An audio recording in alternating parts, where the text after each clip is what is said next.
Actively managing your personal brand is critical if you want to make a significant impact in the areas of your life important to you. I'm Gary Browne, the Personal Brand Catalyst.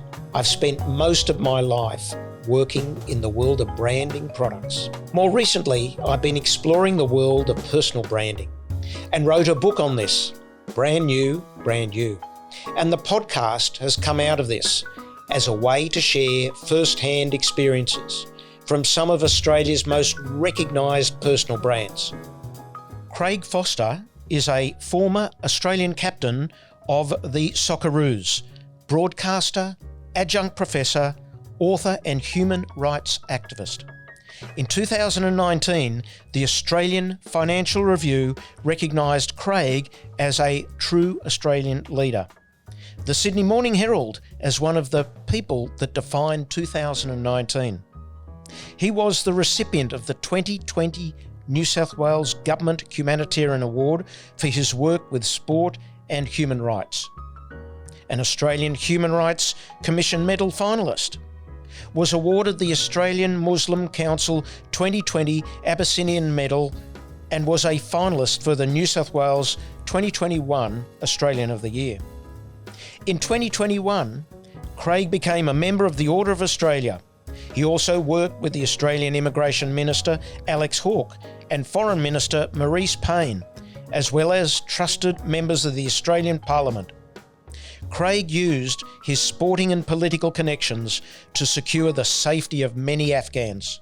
Craig was recognised as an Australian Father of the Year in September 2022 for his human rights and humanitarian work that impacts kids from many different cultural backgrounds. And, aside from his 3 amazing biological children, for his support of 15 young Afghan girls who refer to him as their Australian dad, after being evacuated from Kabul in September 2021. And in October 2022 for distinguished service to immigration by the Migration Institute of Australia. Today, Craig advises on athlete activism for some of Australia's most prominent sports people and is an adjunct professor of sport and social responsibility with Torrens University in Australia, where he has developed an online course called Sport for Good, which teaches athletes and sports practitioners how to utilise sport for social justice and progressive issues around the world. Craig, welcome to the Personal Brand Catalyst podcast. No, thanks for the invitation. The Personal Brand Catalyst is very much about focusing on your personal brand. And one of the things I'd like to start by asking you is whether you see yourself as a brand or do you see yourself as Craig Foster? I don't see myself as a brand per se, but I am aware of the power of how people see us and the social and political capital that accompanies that. And I'm focused on using that for the benefit of the causes that I promote. In other words, I don't plan or never really planned to try and promote myself to the public as a particular person. I just wanted to live as a particular person, and by living through those particular principles, then the public come to see you in light of how it is that you conduct yourself, what it is that you talk about, and what it is that you fight for. And did you fall into the areas of social justice, or is it something that was always on your radar? It was always just part of me. Even when I was a young kid, there's something inside that despises injustice. Mm-hmm. And so even when I was in young teams as a young teenager, it started to really be developed. And I was usually the captain of those teams and so on. And so I was always very quick to stand up for the smaller ones in the team. By smaller, I mean in terms of power. Yes. I always recognised that as the captain and kind of the leading player, I come from a small country area, so it's not difficult to be the most talented. You know, it's a smaller pool of talent, and therefore And so you tend to rise to those positions of prominence pretty quickly, and school captain and these types of things. And every time I inherited one of those positions, I was just always acutely conscious that other people needed my assistance at times. Yep. And when I was a young professional and then a Socceroo, I was already involved in a whole range of social justice areas, homelessness in particular, domestic violence, gender equality, First Nations rights, largely but not always through football. And then as I've got older, I've just become more skilled, more educated at it, and more capable of bringing these things to life. So when we talk about social justice, are we talking about any particular areas of social justice, or is it a broad perspective? Yeah, injustice per se always really offended me. And whilst I come from a background of, I'd say very average means, my father was a mechanic and very, very hard worker, and had to work extremely hard and give up a lot himself just to raise three sons up in a country area. We never really lacked for anything, and certainly not for love and support. And then all doors were open to me. Yep. As I progressed through my young sporting career. By that I mean, I understand today, looking back, that I was in the cultural majority, I was in the racial majority, I spoke the language, I looked the same as everyone else. I was brought up in an environment where I understood how to interact with people. So I had no one ever looked at me askance, no one ever thought that my religion was a problem, and therefore there was very few barriers that so many other Australians face. And even when I was a young player, for example, anyone who would come to me and say, look, we need your help on homelessness, I would go and spend my time, lend what you would now call my brand, lend my name, lend my image, Yep. And try to bring sport across to that issue. So all forms of injustice offend me. It's just a question of the time, the energy that I have, and the area where I feel I can be most impactful. Turn it around the other way. How do you think people actually perceive you?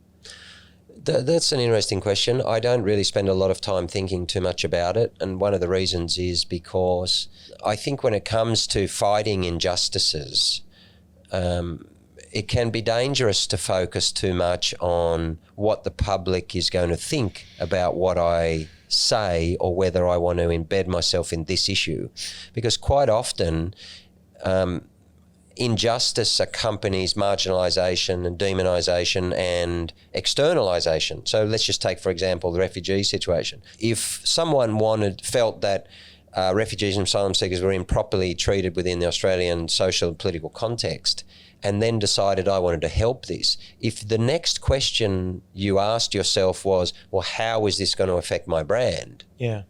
Then you're going to make very different decisions about whether you walk into that space, Yep. And in fact how you do it. So it's not a question that I often asked myself, whilst I do recognise that we all have a certain reputation that you now call a brand, and it's a very powerful fundamental aspect of whether people are predisposed to listening to you or to following your footsteps and the like. But it is very much a balance. So, for example, when I decide that I feel that there's injustice somewhere, I'm prepared to go and fight against that, irrespective of what broader society thinks about it. I don't think about the impact on my personal brand or reputation. That's very much secondary. How important is reputation to you to start with, and how did you become aware how important reputation is itself? I have always been prepared to fight for causes that I believe in strongly, and that are about fairness, equality, and humanity. And if fighting for those affected what broader society determines is my reputation, I have never cared. And now at 53 years old, I seem to have developed a reputation that people feel is important because I've fought for causes that many of them didn't like.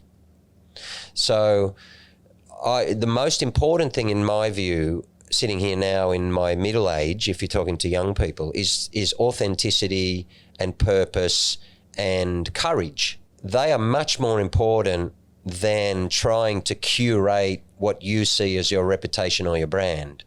If I take actions in my life that are consistent with injustice and I take courageous, or what people see as courageous stands to help people, the reputation is secondary and in fact is automatically developed. Some people kind of get around the other way, and I can understand that. Perhaps in the corporate environment, they're very concerned about what it is that they look like.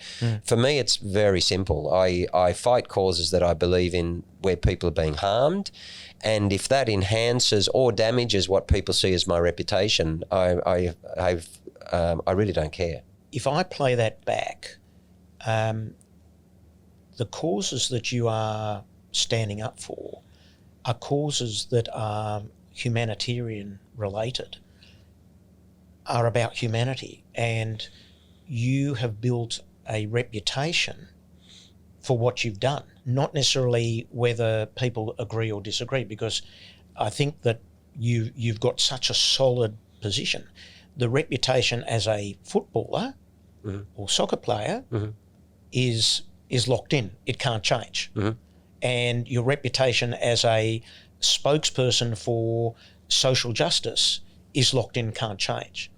But if you start looking towards other areas that, let's call it in the business space, then possibly your reputation might not be on the same perspective. So you've actually created a very strong reputation. Whether people agree with you or not, they know who you are. And so I think you've done it either knowingly or unknowingly in such a way, in a very smart way. And I think young people would aspire, they do aspire to be like you, to know what you do, to build the courage that you have. And there's a lot of learnings that come out of that. It'd be a fabulous case study in itself to help young people. And I think you do that in some of your courses that you've created, but that's for sports people. I think for young people generally, they'd get a lot out of it as well. Yeah, I would like to do that. I wrote a course for Torrens University called Sport for Good, which is about all sport practitioners, athletes and sports administrators and the like, understanding how to the frameworks of social justice and human rights, what they are, how they apply to sport, and providing them the basic tools of campaigning, using their platforms, de-risking to the level they feel comfortable with, and being able to speak out on various things. So, but I do think it is important for young Australians. I never had this education when I was young. I would have loved people to come in and start saying, look, this is how you can actually help other people. And ultimately, that's really what it's about. So the most important, my advice to young Australians would be to act out of the appropriate values and principles and the purpose that you see for your life. And that will build your reputation. And your reputation comes from acting in a certain way, but that comes from your underlying values and your purpose. So if I want to fight, so the reason I say that, for example, is to be a refugee advocate in Australia anytime in the last 20 years carried risk, carried social risk, carried political risk, because in order to be a refugee advocate, you have to, by definition, advocate against the government, certainly against policy. And by the government, I mean the government of the day, which means multiple governments. And you had a large section of the Australian population who were anti-refugee because they had been turned against refugees very systematically by the popular media and so on. So you are pushing against the social current, and therefore you need to be prepared for a certain element of Australia, and it might be a large element, to either disagree with you, push back, or to consider that what you're doing is improper. You have to be prepared to take that risk. But if you're doing so on an underlying fundamental basis of helping other humans that you believe is right, and it's based on fundamental human rights, then you have to take that step. Now, over time, if you continue to be consistent in just working on human rights, social justice, and helping affected groups you will come to have a reputation as someone who's courageous enough to do that. But you have to take the step first and be brave enough to do so in an environment where you can be attacked for doing so. So, for example, climate action is a great example. Now climate action and the existence of anthropomorphic climate change has become widely accepted. Yep. In the corporate world and everywhere else in Australia. But 20 years ago, you would have been seen as something of a loony activist to be talking about this looming change coming. Now, that would have affected your reputation. Yep. It just depends how you define reputation. Now, you would have my deep respect because you would have been fighting for a worthy cause, which is a livable planet for all of us. Sure. But you see the point that I'm making. I understand. And so activism so social change is about challenging society, otherwise change is not necessary. Social change is about telling a country or the world at this particular point in time that you are effectively wrong in some ways. And you have to accept a great deal of pushback on that. The reason I have a certain number of skills which has allowed me to navigate that in a way that perhaps others can't, and because I've been in the media for 20 years. So I think I'm able to have conversations with Australia on some difficult issues in a way that brings the majority along. And that is a conscious choice. And that's because I understand narratives, I understand messaging, having been involved in the media for such a very long time. So I recognise that that's a kind of skill that I have that others will have to develop. Absolutely. It was also strong leadership allows that to occur. And if you hadn't developed your leadership skills, you wouldn't be able to set a chart and a vision accordingly. And sometimes you do find that those who are leading are ahead of society and society hasn't caught up. And so you talk about the disconnect over time, people recognise how important that builds up that reputation as well. That's true. And so what I learned over a period of kind of the last 20 years in the media is that leadership is about many things. Essentially, it's about trust. And people, we all want to follow others or let's say, I don't like the word follow really, but we all want to join with others in certain causes who we trust because we know they trust us and because they're doing it for the right reasons. Leadership ultimately is about caring for other people.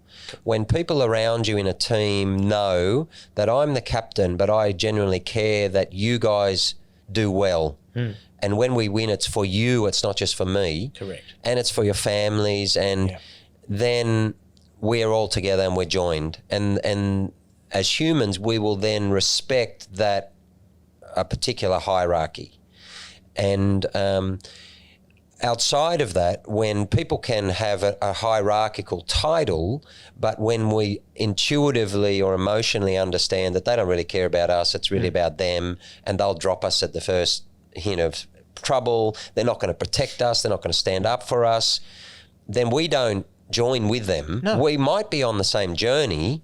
This might be an MD of a company, a CEO of a company. We might be working for the company and you might think that I'm with you, but actually I'm with the person at the next desk next to me. I really see this person as the authentic leader of this group or even this organisation. So often those who have the titles aren't the real leaders. They think they are, but they're not. And so that's very much part of it. But also I learned that to be a leader, you can't be too far ahead. Correct. You have to be bringing as many people as possible on the journey with you, and that means whilst you might have knowledge that is 5 years hence, you have to be working with a group on the basis of what they're capable of doing now, and you just have to be far enough ahead to make them comfortable. And you have to nourish them with the knowledge and understanding to allow them to get closer to you so you can take them further on that journey. Well, true leadership is about distribution of authority and power, and what that means is it's the people's movement, and this is the movements that I'm involved in, is why I enjoy them, because they're not my movements. No. they're owned by the people. You enhance it and lead it further and take it to another I'm stage. just a guide. I'm saying, listen, this kid here, or this people, or these refugees, or this First Nations, or this homelessness, this stuff here is wrong. It's wrong for the following reasons. Yep. And all of you that agree with me, let's just go and change it over here. And all we need to do is just take the following steps. And by the way, you guys can contribute to the steps, because many of you are much smarter than me. So I actually want the most brilliant people to come. And if you guys can control it and add and shape it, that's much better for me, because I don't have all the answers. Correct. Because I don't have time to sit around and study in detail and be a professor on all of these various issues. Yeah. What I do have is the understanding and the legal training in terms of the human rights framework. And then I need the experts to come and tell me what social housing means in the current domestic economic concept. So I don't own it. And so that kind of distributed ownership is a very important part of any social movement. But it's also, in my view, a critical part of leadership. Is this, guys, is about you. It's about us as a group going together over here to achieve this thing. And this thing is going to be good for society, or it's going to be good for your families. Whoever it's going to be good for, it has to be good for someone. Absolutely. Otherwise, there's no purpose. But we're going to go and do this, and let's all go and enjoy it. And on the way, you guys are just all going to do incredible stuff. That's the best form of leadership, because that's what humans want. Correct. They want to feel as if they can belong and value. Absolutely. Exactly. And their inner worth. And this is what social justice is about. It's actually about fighting for people's inner worth and inner humanity.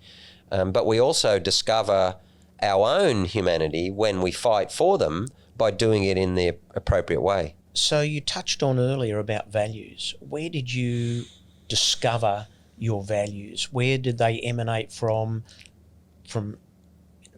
childhood, from parent? Where did that come from? Yeah, I was very privileged in that respect, because I grew up in a loving family, in a community, very strong community-minded environment in the country of New South Wales, a place called Lismore. And these kind of community-minded values, this sense of equality, everyone digging in and helping each other. If anyone needed something, families would give. If the local sporting community needed something, we would all turn up and dig holes. And we used to have what we call working bees, Yes, absolutely. Yeah, and everyone would contribute, and the accountants would give their accounting work, and the lawyers would give their legal work, and the labourers would give their labouring work, and we would build this whole new facility for the local community to play tennis or whatever. Right?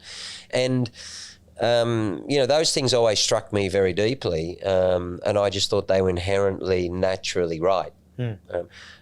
And so, whilst sport is a very largely about personal ambition, I was always very drawn to the team concept and the concept of equality. So you work hard to achieve what you want out of your career, but you also do it within a team environment. So I don't think I would have been a very good individual athlete, because I've never woken up in the morning thinking I want to achieve this for myself and I need this title. I just am not driven by that. And therefore, I would have been a complete and utter flop, because I get no joy from just trying to be the expert at something. What I get joy from is that everyone is going to benefit from this, and in fact some people who don't have what I have can get it. Yep. And I have plenty, and I always had plenty, but I want other people to have what I have. So those values were very strong growing up. We change and evolve as we age, and so my conception of Australia, my conception of social justice, of the ordering of society, of vulnerable groups who are left out of society, all of these understandings grow tremendously. And so we're just able to become more effective in our nuanced understanding of what injustice is, and much more highly skilled in being able to target it and change it ultimately. But that has never changed. I spend my day as an athlete trying to achieve with and for a group, and I spend my life now trying to achieve with and for affected groups who I think are being mistreated. have you seen a change in your values and beliefs over time? The beliefs always change. Beliefs should change because we age and we acquire wisdom and we acquire understanding. And so life is a journey of education and knowledge. And so, I'm constantly embarrassed at what I don't know, and so I'm always trying to fill the knowledge gaps, constantly, because I spent so much time in the sporting environment as a young person.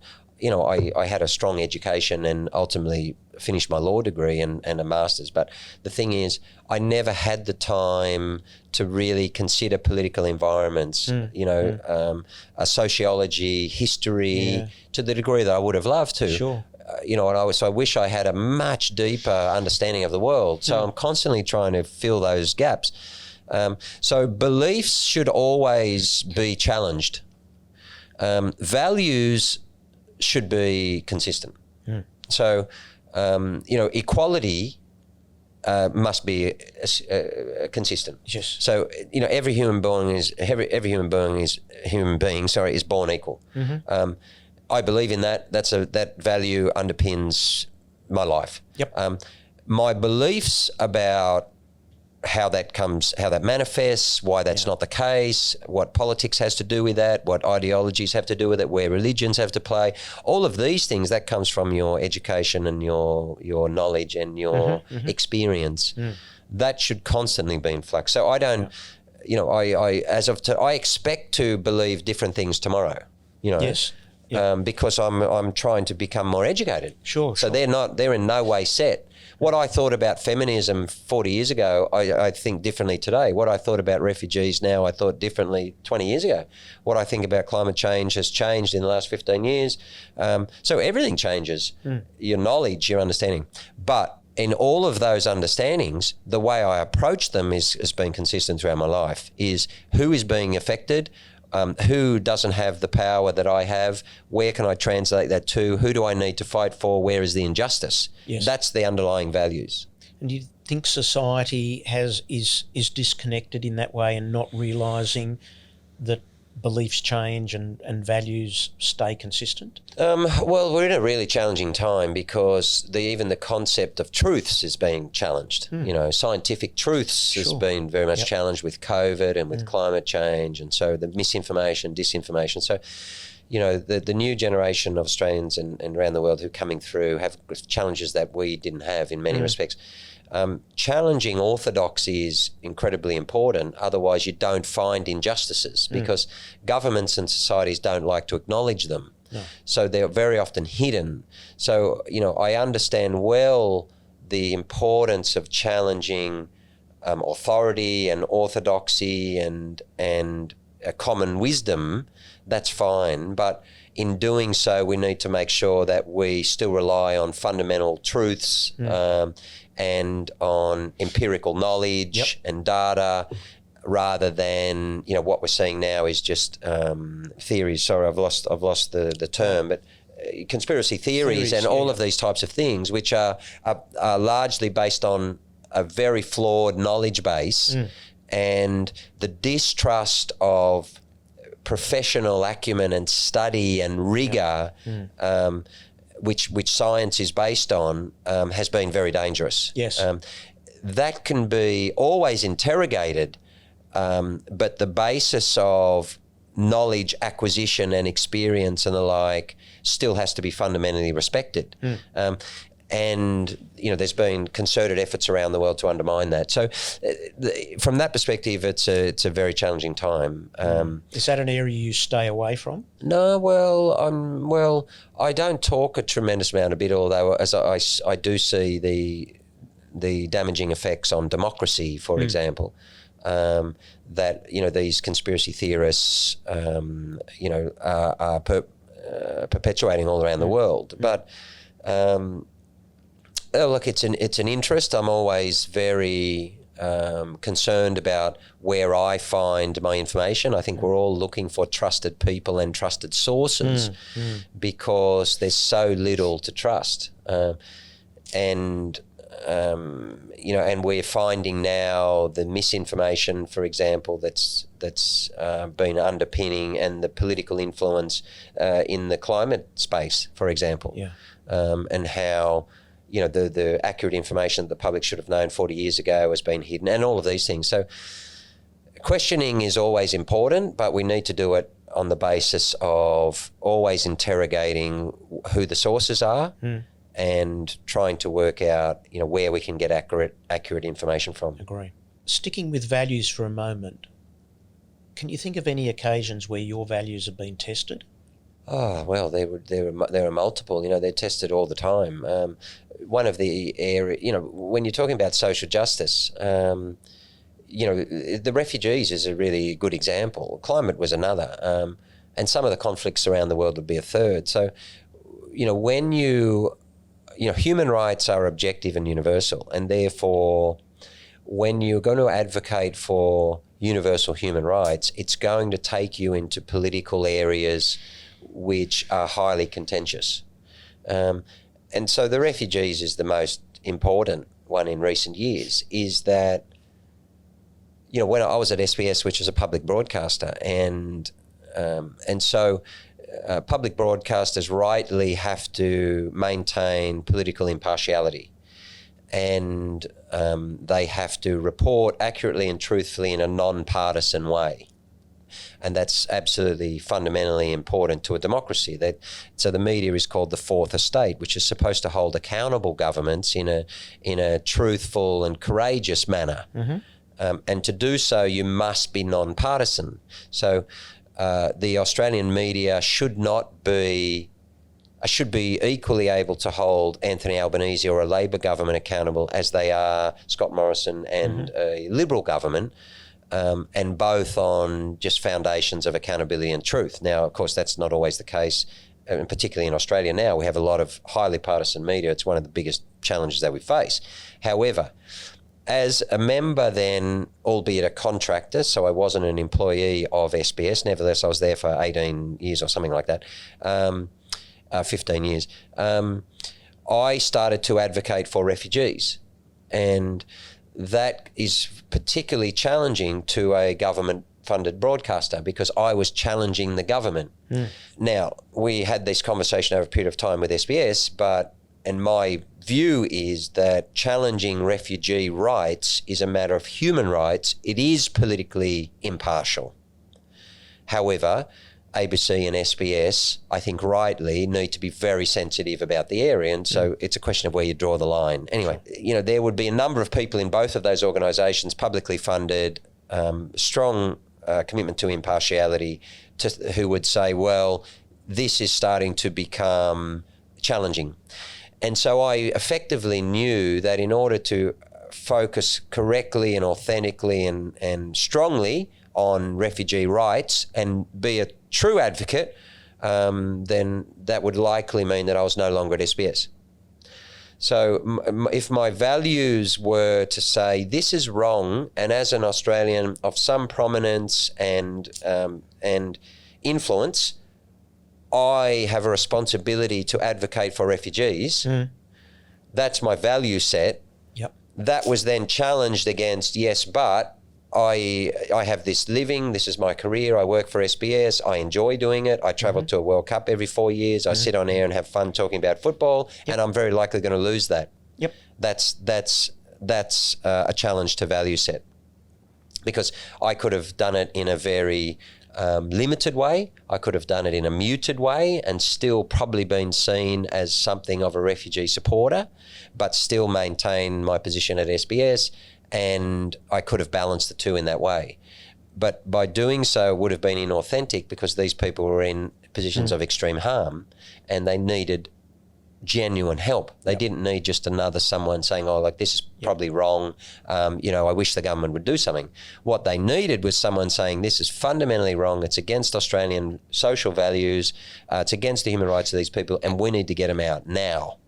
And therefore, I made that decision that I knew that I would have to leave SBS. And you left? And I left. Right. Over a period of time, we in credit to SBS, we talked about this. We kept the dialogue open about where the boundaries were, and we had this conversation about, and we disagreed because I was saying this is about human rights. I'm not advocating for, let's say, the Morrison government to be deposed. I am saying the Morrison government policy should be resolved from. Should be rescinded. This is not about the Morrison government. This is about the policy against refugees. But over a period of time, it's clear that I wasn't going to win that argument. No. Because that argument needs to be prosecuted further. I believe in that argument. I think everyone in Australia should be able to argue for the rights of refugees without being seen as political partisan. But that's not the reality in Australia right now because we don't understand human rights well enough. So, in other words, living my values meant that I had to put my career at that time at risk, and I didn't know if I would work for another broadcaster. I had no idea. But I believed in the issue so strongly that I was prepared to put my entire broadcast career at risk, which I did. And we changed the policy and I left SBS. Subsequently, I then later, a couple of years later, 2 years later, I think, had an offer to go back to a different broadcaster to broadcast football, which was lovely, and I do now. But with that broadcaster, which is Channel 9, I negotiated I negotiated my right under their social media policy to advocate on any social justice issue that I want to. And so, in other words, they had to accept me as a social justice advocate and broadcaster, not just a broadcaster. Correct. So that would have been my question. If you had stayed on, could it be argued the other way that you were using the SBS for other means other than for the purpose for which you were employed? So is that a contravening of values to some extent on the turning it upside down? So that's exactly the conversation that Australia should have and should have had, and SBS was having. So, I perfectly agree with you. So SBS as a government broadcaster has to be strictly politically impartial.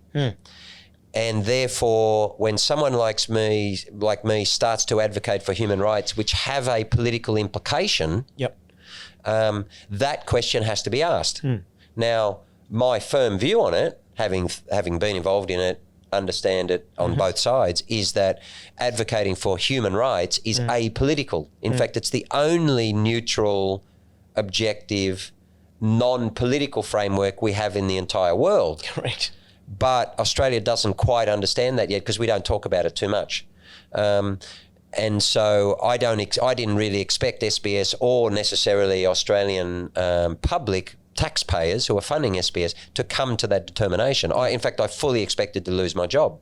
But I think that's a discussion that needs to be had. I'll tell you why, is because some of your listeners might have been aware of what's happened with the BBC now and a gentleman named Gary Lineker.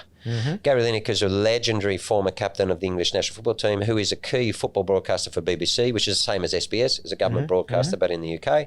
And he spoke out about refugees mistreatment and the language that demonises them only in the last week. Yes. I wrote a piece in the SMH yesterday arguing this very point. It's a great article. He was stood down by BBC because they said this is politically partisan against the government. And I'm writing and saying, no, I've done exactly the same thing. And in actual fact, what he's done is stood up for human rights. And every human has an obligation to stand up for human rights. It doesn't matter if you work for a public broadcaster or the public service or anyone else. You have an obligation as a human. That's a conversation that I'd like to see more of in Australia. One of the other topics I'd like to just raise is sport generally. We've got some outstanding sportsmen in this country. The talent is immense, whatever the code is. Incredible. But what we have seen in more recent times is sports people who are outstanding performers, but actually and are icons, and those young people aspire to be like, but they can at times misbehave. So one would say that their behaviours are far from acceptable. Is there an argument that the selection process for sports people these days is basically their performance as opposed to their behaviours? When one is going through and looking at their the way in which they perform?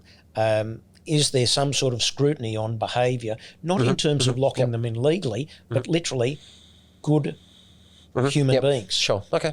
Yeah, that's a great question. So, it might take a bit to unpack, but basically professional athletes have codes of conducts which obligate them to not bring the club and their leagues and such thing into disrepute. There's certain legal boundaries around those, but effectively how that's kind of how it's tried to be managed. And I know this because I was the former chairman of our own players' union, and therefore we're involved in the bargaining of all of these codes and all of the like. So, okay, that's fine. But secondly, I think the public clearly understands that whilst former, particularly legendary athletes, so older and later period of their lives, are among the most trusted groups of people in Australia, the research says. Despite that, because some of them just do incredible things, both in sport and they do use that for incredible work outside. But athletes are no different to anyone else in the population. That's obvious. They're just humans, and therefore they're all flawed. We're all flawed anyway. Absolutely. As humans, we are flawed. And part of our journey through life is to unflaw ourselves. In other words, to learn and to improve ourselves and to be better humans. That's really what life is about. And therefore, we shouldn't be surprised when athletes misbehave. And so, whether it's legal, whether we're talking about all forms of violence or sexual abuse or whatever happens, athletes are the same as the broader population. It's just that they have a particular skill set. They are often born with a particular physical level of talent, where the others have intellectual talent, and sometimes they have both. They're just the same as the rest of the population. They just understand how to excel in a particular social environment, and professional environment, which means certain characteristics that the Australian public and many publics around the world, but particularly the Australian public, respect and revere, in fact. So resilience, ability to bounce back, ability to perform under intense pressure, all of these things. This is why we hold up our sporting heroines in a very high light. But they're just people. And so therefore, even when they want to then use their platform for what they think is good, if they don't have education into human rights and others, they can start to advocate for things which actually can be harmful. Sports people, for example, are high profile. Many of them are propagating really dangerous conspiracy theories around the world as we speak, because they're just the same as the rest of us. Sure. Those who come together, it's just the same as any other form of life. Those who are able to perform, and therefore they have some respect from society for what they achieve, and often love, and also have the intellect and the knowledge base and the application to understand the broader social issues, and they do their homework and they get the background. They can then be doubly powerful, because they can therefore utilise their platform for genuine good in a sensitive way, using the right language and bringing Australia along on the journey with them. But that's not everyone. No. And some, like broader society, some of us are comfortable to step forward in the public limelight and take risk and challenge, and others aren't. They're just not comfortable with that, and they can be social activists in different ways. We don't always have to be in the front publicly. No. Okay? If you stand up for racism at your desk and in your work, that's courageous, deeply courageous, because Australia doesn't deal with racism well. No. If you call on your company to stop affecting the planet or polluting the planet or using single-use plastics, that's already courageous. Yeah. We can each take action every day. Sure. You don't have to, not everyone wants to or should be, putting themselves at risk. You don't need to. Every action that we take to help someone or an affected group or assist the planet every day is critically important. And that really, in my view, is what life's about, is just micro steps, just being better, each of us trying to be better every day in our flawed human nature. Two other questions. And the first is, you've taken a journey that's taken you from sport to social activism, broadcaster. What does the future hold for Craig Foster in terms of maintaining your relevance and your brand? That I don't really have the answer to that, because that's not the question that I ask myself. So I'm in a very, very privileged position. You know, I always was in many ways, not economically privileged, but still, you know, I had every opportunity to do what it is that I've done, which many people don't face, which is why I'm a strong anti-racism campaigner. Yep. But I have had several careers. You know, I'm able to bring a set of skills that I learnt in sport about focus and commitment and analysis and iteration, and the willingness to fail and all of these things that we learn in sport. I can bring that to a new field very quickly and iterate and get somewhere. And now, you know, I have everything that I ever expected from life. And so therefore I'm only focused on using what I already have for impact. Yep. And that impact is not defined. That impact can change tomorrow. You know, so if Australia did something tomorrow, you know, to a certain group of people, and I felt strongly enough that that was against what Australia should stand for, then I would put everything I have aside, and I would probably put everything I have at risk, which is what I've done in the past, and I would go and fight it. That's what I'm focused on. Yep. I'm focused on trying to help us all be better together. And that's one reason why, for example, I'm involved in the next couple of years, which is a big focus in the Republic movement. And the reason is because that's exactly the same. What the Republic is about is simply bringing to life our values. Equality, representation, inclusion, genuine multiculturalism, true multiculturalism, anti-racism, and reconciliation. All of those things is about what Australia should be. And the Republic movement is just bringing that, manifesting that.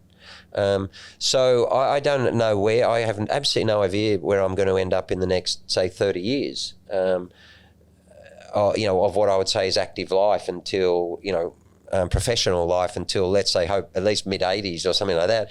And I don't know. But what I do know is that the underlying purpose and guiding principles will never change. Understand. And look, I think you've said it very succinctly. The impact that you want to deliver to society, whatever that may be, is in itself very important to maintain your relevance.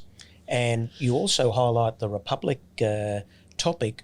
I don't think I've heard it so succinctly articulated.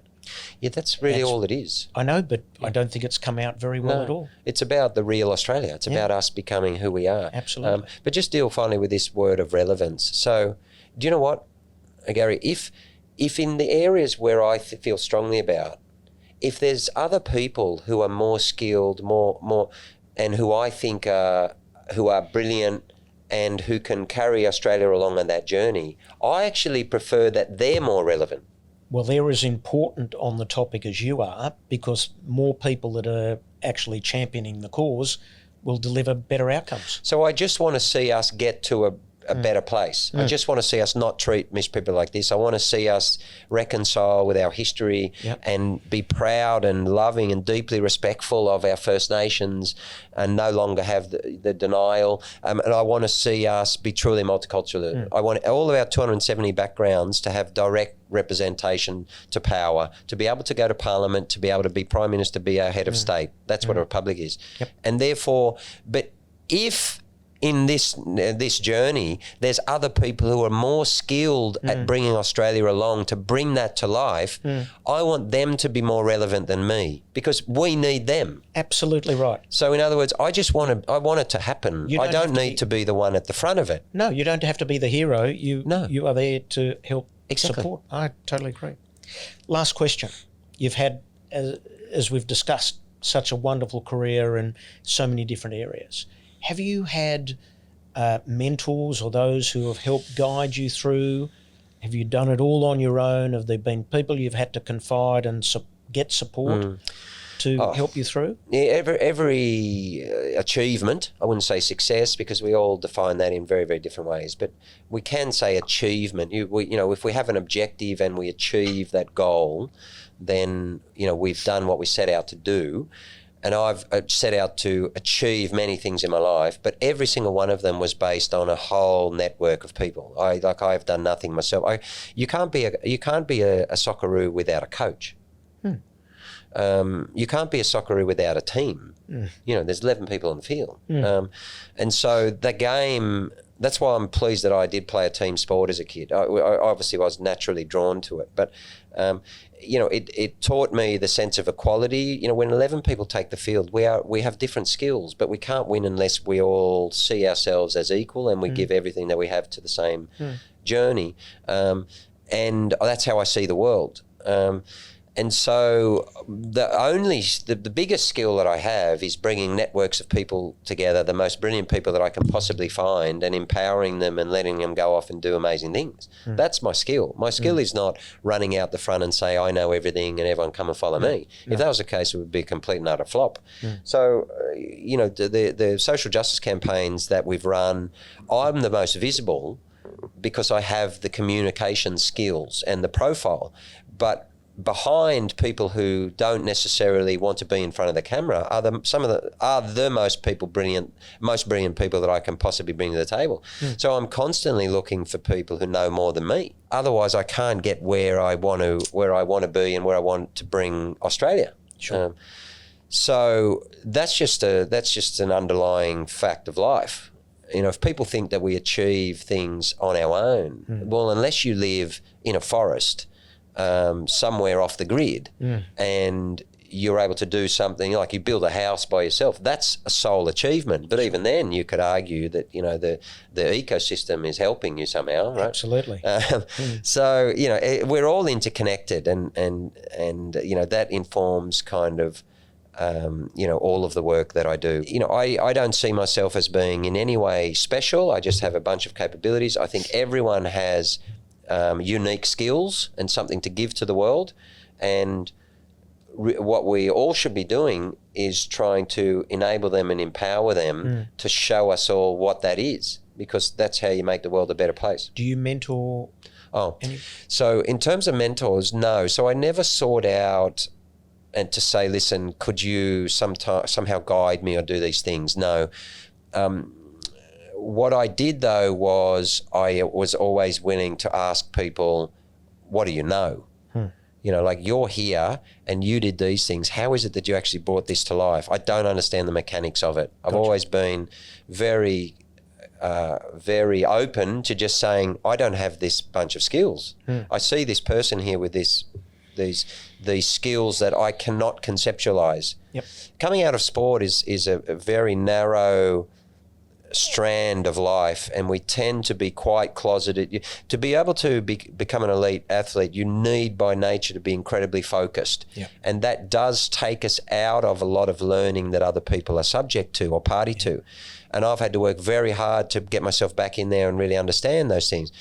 And so part of that was just saying to people, listen, I don't know you very well, but can I just ask you a question? Listen, you've just gone and done all this stuff here, and I can see that you've got all these things happening here, and you made this. How did you connect these people, and what is the mechanisms that you use? I don't quite understand how you've done that. And some people tell you, some don't, but it's being open to learning and recognising what we don't know, which allows us to just be able to surround ourselves with people who have a broader range of skills than us. Craig, on that note, I just want to say it's been an absolute privilege to sit and chat with you. Australia is so fortunate to have someone who is championing the important issues in our country and society. And the more people you can educate and bring along with you, the better our society and country will be. Thank you very much for joining today. Good to chat to you. Thank you for listening to this episode. If you enjoyed it, please leave a 5-star review and subscribe for more episodes. And if you'd like to learn more about developing your personal brand, please visit garybrowne.com.au to get in touch or grab a copy of Brand New, Brand You.